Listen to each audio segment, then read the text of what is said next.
jurus-jurusnya Andri. Siapa tahu Indonesia menghasilkan Andri Hakim berikutnya melalui talk show ini. Baik, apa cut loss itu sejak 2020 itu pernah cut loss nggak? Berapa win rate? Kalau win rate saya tuh tinggi banget, setiap tahun itu hampir di atas 95%. Tapi cut loss itu selalu ada gitu. Saya tapi orangnya bisa cepat move on. Saya cut, saya langsung masuk lagi, cari lagi mana yang bisa nutupin kerugian ini gitu. Kebanyakan orang itu keyword dia move on ya, cepat move on. Karena saya dulu bisnis sering gagal. Jadi udah terbiasa gitu. Terbiasa gagal tuh jadi saya normal. Jadi menurut saya tuh gak ada kesuksesan itu tanpa gagal. Semua kesuksesan itu pasti ada gagalnya gitu. Termasuk semua orang sukses itu mereka sukses itu bukan karena mereka yang nggak pernah gagal. Mereka sukses itu karena dia gagal terus-terusan sampai dia sukses. Nah, jadi saya di situ juga saya cut loss, saya cepat cari lagi, ketemu tuh cover gitu. Jadi misalnya ada saham saya cut loss rugi misalnya 1M, tapi saya nutupin keuntungannya itu bisa untungnya 5M, 10M, 20M, jadi lebih cepat, lebih banyak untungnya daripada ruginya seperti itu. Jadi move on, persisten. Betul. Persisten ya. Betul. Jadi, saya rasa cepat move on juga merupakan tidak berlarut-larut, tidak mudah jadi patah semangat. Betul. Ya, dan juga nggak traumatis. Iya, betul. Jadi emang banyak yang suka traumatis, nggak berani lagi pegang saham. Nah, banyak orang juga gitu ya, udah gagal bisnis dia nggak berani bangkit lagi gitu loh. Jadi ini sama analoginya kayak kita di ring tinju lah. Selama kita jatuh berkali-kali kita bangun terus, kita nggak bakal kalah. Kita kalah itu kalau kita jatuh kita udah nggak bangun lagi. Ya. Kalau gitu win rate-nya tinggi itu karena bukan hanya semata-mata hoki ya, tapi melakukan riset seperti tadi. Betul. Lebih prefer yang backdoor listing. Betul, karena backdoor itu salah harga. Karena dia salah harga itu kemungkinan dia naik itu bisa minimal 100%. 100% itu minimal. Kalau maksimalnya bisa 1000, 2000, 3000% itu bisa. Karena hari ini talk show-nya tidak berbayar, kita tidak sebut ticker yang lain. Iya, gitulah. Kalau mau sebut ticker, bayar dulu. Ada ya kelasnya berikutnya ya. Oke. Jadi kita tahu Andri juga mengedukasi melalui beberapa kelas yang berbayar. Betul. Mungkin teaser bagi kita hari ini kalau ada bapak ibu, teman-teman yang pengen join ya, kira-kira cara ikutnya bagaimana, apakah harus daftar kemana, dan totalnya sekarang udah berapa sih followernya yang berbayar? Kalau kita hitung cuannya Andri dulu. Kalau member murid Stockwise itu udah belasan ribu ya, belasan ribu member ya. Belasan ribu ya. Iya. Tapi kalau misalnya cara joinnya ya tinggal ke website Stockwise saja. Tapi kalau udah pada pinter, nggak usah join juga nggak apa-apa gitu. Saya nggak mengharuskan orang harus join kok gitu. Nggak usah. Kalau dia udah jago nggak usah. Ini untuk yang pemula-pemula aja sebenarnya. Ya, dibimbing ya, step by step ya. Betul. Oke, baik. Kemudian kita tahu win rate tinggi karena cepat move on, persisten gitu ya. Tapi kan enggak yang naik, yang backdoor gitu naiknya berapa? 1 kali lipat, 2 kali lipat, ratusan persen itu kan enggak dalam waktu 1 malam. Enggak 1 malam, tapi ada yang seminggu ada juga ada. Oke, yang paling lama berapa lama? Paling lama itu sebenarnya Pani ya.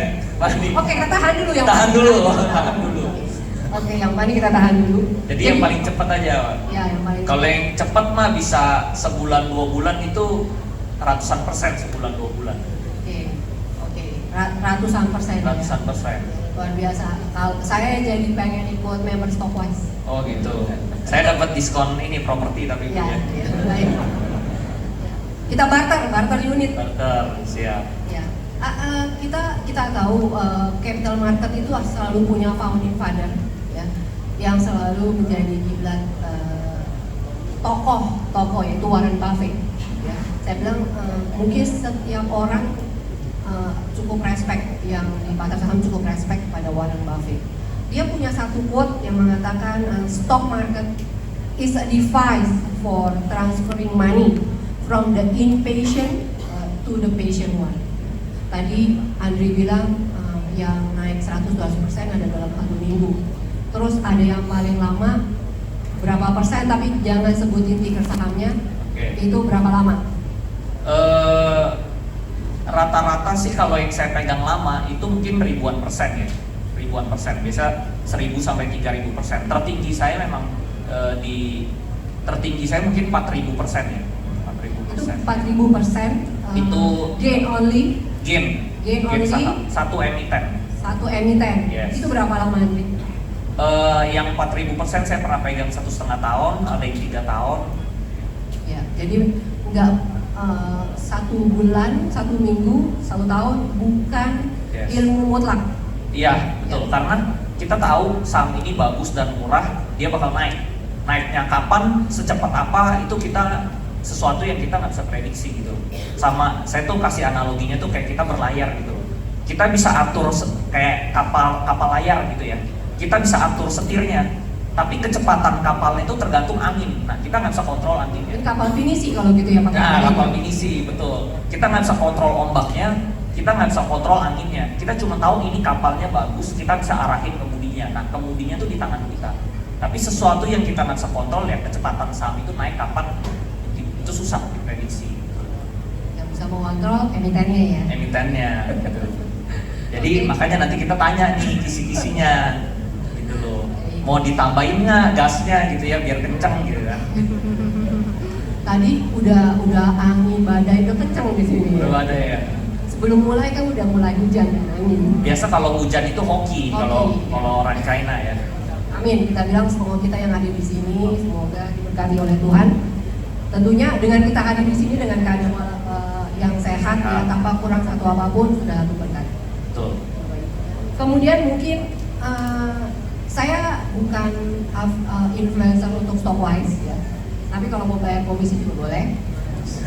Mungkin Siap. ya, Andri Hakim mungkin sudah terekspos win rate-nya tinggi, success rate berapa kali bigger. Mungkin dari murid-muridnya Andri Hakim atau Stockwise, seperti apa perjalanan investasi mereka? Murid-murid sebenarnya di bagian sana tuh juga banyak tuh murid-murid saya ya. Itu ya banyak yang bisa beli sports car ya, bisa beli European car, itu banyak banget sebenarnya.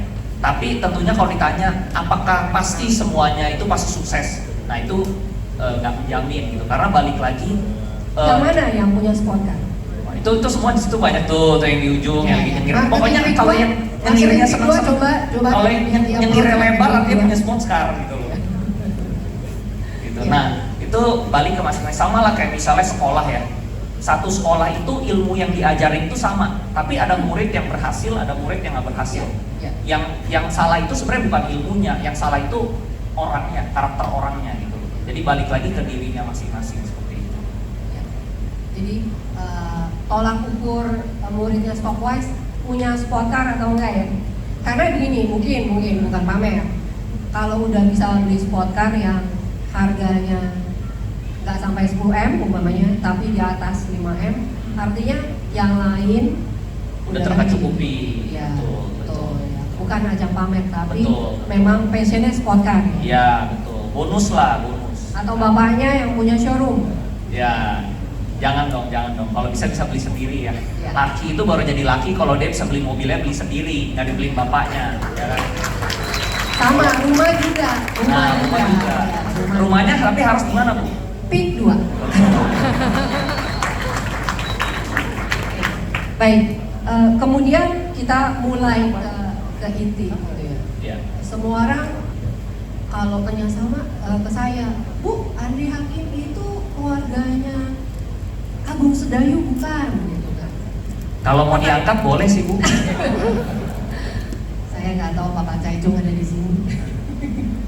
Ya, jadi pertanyaan itu ada gitu ya. Kenapa Andri Hakim sangat membela saham PANI gitu ya? Tapi sebelum kita ke inti, saya tanya dulu apa yang membuat Andri Hakim pertama kali langsung belinya PANI? Yang bikin pertama saya beli PANI itu, saya waktu itu baca berita bahwa saham Pratama Abadi Nusa Industri itu perusahaan kaleng. Dia mau di backdoor listing sama Agung Sedayu. Waktu itu market cap-nya cuma 1T, sedangkan dia bangun jalan tolnya 18T.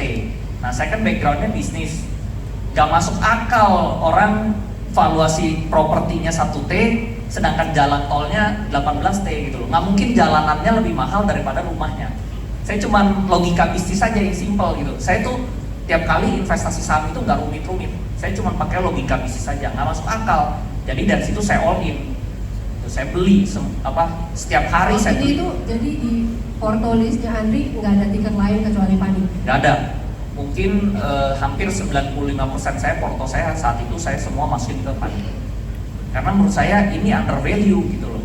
Lalu saya juga ada pengalaman backdoor yang lainnya bahwa setelah dia backdoor listing saham itu dari tidak liquid menjadi liquid. Jadi dari situ saya beli setiap hari, saya nggak takut bahwa ini nggak liquid, pasti one day dia bakal liquid. Tapi kalau dia udah liquid, saya udah nggak mungkin bisa beli karena harganya udah pasti mahal. Jadi dari dia jelek saya beli. Gitu. Jadi pada saat dia under value, yes, dari dia under value. pas dia udah at a fair value, dijual. Sampai sekarang masih saya pegang. Makanya saya butuh bocoran nih, kapan corporate actionnya lagi, bagi dividennya lagi gitu kan. Jadi saya pegangnya makin lama gitu. Nah itu nanti kita ke arah sana ya, kita paksa gitu untuk jawab. Kalau nggak jawab jangan kasih pulang teman-teman ya. Boleh ya. Kita namanya sharing informasi, sharing ilmu, boleh. Kan sharing is caring ya Bu ya. Ya, sharing is caring. Dan tanpa ajakan membeli atau menjual Bapak Ibu ya. Betul. Ya, tapi kalau biasa sih yang selalu saya dapat dari pertanyaan investor adalah, Bu, saya udah jual, masih boleh beli lagi nggak? Itu pertanyaan yang template. Saya juga sering kalau ditanya itu, betul. Nah makanya saya jadi jawabannya apa Bu? Andri itu nggak pernah nanya gitu karena dia pasti punya barangnya. Kalau ada yang tanya gitu jawabnya apa Bu? Baiknya? Ya. Beli dong. Kalau saya selalu menjawabkan dengan fakta. Saya harus menjawab fakta. Oke, kalau kita bilang boleh beli lagi nggak? Kita masih berkembang. Bapak Ibu tiap Sabtu Minggu kalaupun nggak tinggal di sini, nggak tinggal di PIK 2 bisa melihat sendiri perkembangan dari PIK 2 sendiri. Kalau masih berkembang artinya pemegang saham sponsornya yaitu Agung Sedayu dan Salim Group masih menanamkan modalnya di sini. Karena untuk membangun jalan, membangun infra, membangun properti, bangunan seperti ini, signature gallery kita butuh dana, dan dana itu adalah dari pemegang saham. Betul. Jadi Bu Kristi setiap hari ada komunikasi ya dari pihak Pak Aguan, Pak Antoni Salim ada. Kan langsung kita tanya ya teman-teman ya. Oke, ini pertanyaan pedang bermata dua. Ini Pak Aguan adalah Presiden Direktur dari PT Pantai Indah Kapuk 2 Tbk. Sebagai seorang presiden yang menaungi bisnis dari Pani sendiri, Pak Aguan memonitor sangat dekat dengan perkembangan bisnis dan sahamnya. Jadi sejak Pak Aguan diangkat mulai Juni 2023, Pak Aguan inform langsung. Nah, untuk Salim Group ada juga 4 direksi yang represent dari Salim Group dan komisaris yang secara intens kita juga mengkomunikasikan perkembangan ya, apapun yang menjadi highlight yang harus kita sampaikan ke atas ya. Komunikasi lancar ya, apapun yang menjadi isu atau perkembangan kita lapor ke atas. Sudah menjadi tugasnya kita semua, termasuk tim marketing di sebelah kanan.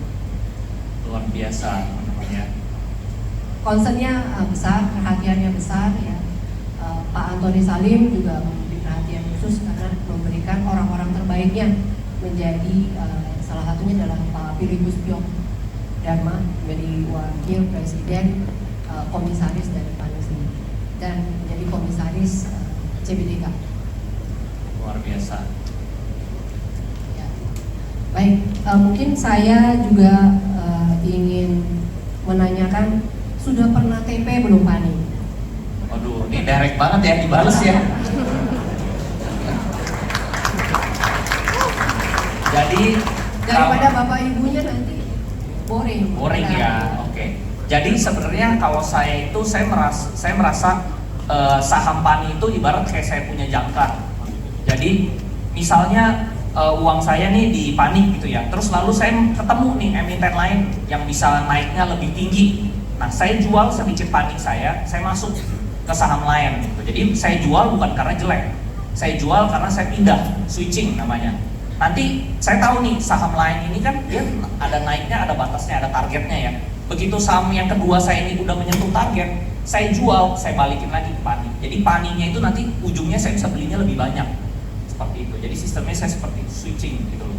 Jadi saya jual untuk saya beli yang lain udah kena target, saya untung 2 kali lipat, 3 kali lipat, saya balikin lagi. Nah, kenapa kok jangkarnya harus di PANI, nggak jangkar di yang lain? Karena PANI itu saya bisa pegangnya dalam jumlah besar, Bu Kristi. Sedangkan misalnya saham-saham backdoor yang lain, itu saya nggak bisa belinya banyak. Paling saya cuma bisa beli 10M, 5M, ya paling besar 20M lah gitu loh. Sedangkan PANI itu mau saya beli 50, 100M juga tetap bisa belinya gitu. Jadi selalu strategi saya seperti itu. Ya, saya bantu menjelaskan. Mungkin yang dimaksud Andri bahwa liquid adalah saat ini PANI total market cap-nya 180T. Betul. Transaksi per hari rata-rata sekitar 300M. Jadi kalau ada yang mau jual dalam jumlah 10 miliar, hari itu juga bisa. Betul. Kalau yang butuh uang gitu ya, 100 miliar juga bisa ya. Jadi itu yang disebut liquid. Betul. Ya, saham kita kalau investasi memang menggunakan uang dingin. Betul. Ya, tapi kita tidak pernah tahu kapan kita butuh uang dadakan. Betul. Jadi butuh proxy investasi yang liquid. Begitu Yes, ya? betul. Jadi ya saya emang switching seperti itu. Tapi kalau misal ditanya jumlah saham PANI saya dari pertama kali saya beli sampai sekarang, itu jumlahnya tidak berubah, jumlahnya masih sama, bahkan lebih banyak sedikit dari pertama kali saya beli. Jadi tidak berkurang. Jadi misalnya memang saya keluar, tapi ujungnya saya selalu masuk lagi dengan porsi yang lebih banyak seperti itu. Karena saya dapat untung dari tempat lain seperti itu. Apakah 2 bulan terakhir nambah PANI? 2 bulan ada nambah. Nambahnya di atas lagi, Bu. Aduh, gimana ini? 2 bulan terakhir nggak di atas dong, Andri? Hah? Ada yang di atas juga tapi Waduh, di atas itu berapa nih? di 19.000 saya ada beli, 15.000 saya ada Luar beli. biasa. Yang paling kusut CPDK 10.000 juga saya ada beli. Ini pedang bermata dua nih ya, bentar lagi. Ya, kita investasi kita bilang adalah hal yang long term ya. Yes, Memang long term. saat ini kita seperti yang Bapak Ibu ketahui, harga saham itu adalah sangat mencerminkan keadaan dari satu perusahaan. Ya. Dan kita memang dalam beberapa bulan terakhir ada beberapa pemberitaan yang menurut kita sangat negatif terhadap kita. Ya. Itu yang menjadi kunci utama yang membuat saham juga mungkin harganya terkoreksi. Betul. Dan kita bilang kalau tidak terkoreksi juga tidak sehat. Memang saham itu mencerminkan dari perusahaannya. Betul. Dan beberapa hal juga mungkin investor jadinya lebih bertanya-tanya ya, bagaimana hal-hal yang terjadi selama ini, pemberitaan seperti apa. Kita memberikan terbaik kita di tim operasional. Kalau marketing ya jualan ya. Kalau di saya adalah mingle dari kantor ataupun meeting ke meeting yang lain, ketemu investor yang kenal saya rata-rata pernah minta request meeting sekali aja ya, at least sekali untuk ketemu saya selama beberapa bulan terakhir. Saya juga menjelaskan dulu perkara seperti apa gitu ya. Itu effort dari kita. Dan perkembangan pemberitaan mungkin menjadi sekarang agak mencerminkan hal yang sebenarnya ya. Hari Jumat juga sudah satu keluar berita. Karena saya habis ketemu Bu Kristi, tidur saya nyenyak banget, Bu. Pules. Tadinya 2 jam doang, habis ketemu Bu Kristi 10 jam sehari. Saya mau buka praktek deep sleep. Baik, ya, memang udah menjadi satu kewajiban ya. Kalau menjadi perusahaan terbuka, memang harus membuka apa adanya. Cuman kalau lagi sedang dikerjakan ya, sepenuhnya itu wewenang dari yang pemerintah. Kita benar-benar menyerahkan semua mekanisme ke pemerintah. Dan apapun yang jadi keputusan pemerintah sesuai dengan aturan hukum, ya itu kita support. Dan ini juga merupakan pesan dari Pak Presdir kita bahwa kita ikut proses tenang ya, dan Pak Agwan sama tenang, keberuntungan baru datang. Siap. Nah itu luar biasa ya.